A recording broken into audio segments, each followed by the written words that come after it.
আচ্ছা, জীবনে কখনো কোনো মৃত ব্যক্তিকে গোসল করিয়েছেন?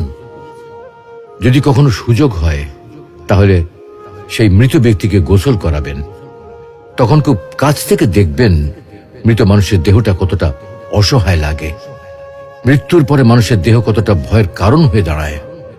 সুযোগ পেলে রাতে লাশটা পাহারা দেবেন, তখন বুঝতে পারবেন প্রিয় মানুষটার লাশ রাতের বেলায় আপনার কাছে কতটা অদ্ভুত লাগে, কতটা ভয়ের কারণ হয়ে ওঠে, কতটা আতঙ্কের কারণ হয়ে যায়। সুযোগ পেলে মৃত ব্যক্তির শরীরে একটু হাত লাগিয়ে কিছুক্ষণ তার স্পর্শ নেবেন। আপনি তখন উপলব্ধির সুযোগ পাবেন এই পৃথিবীতে বিশাল প্রভা প্রতিপত্তি মৃত্যুর পরে কতটা নির্যাতনের রূপ নেয়। সুযোগ পেলে আপনজনদের লাশ কবরে নামাবেন খুব আগ্রহ নিয়ে।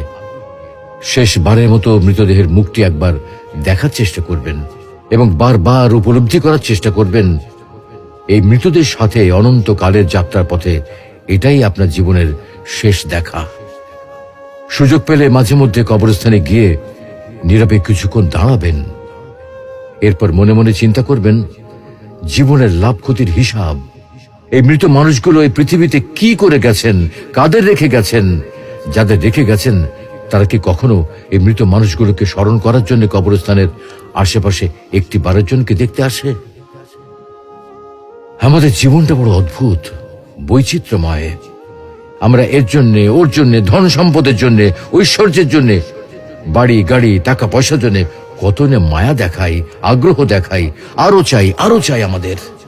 অথচ এই জীবনে আমরা মৃত্যুর কথা না ভেবে, পরকালের জবাবদিহির কথা না ভেবে কিভাবে আরো সম্পদ অর্জন করতে পারি সেই চিন্তায় বিভোর থাকি। হায় রে জীবন, এখনো সময় আছে, ফিরে আসুন মহান রবের দিকে।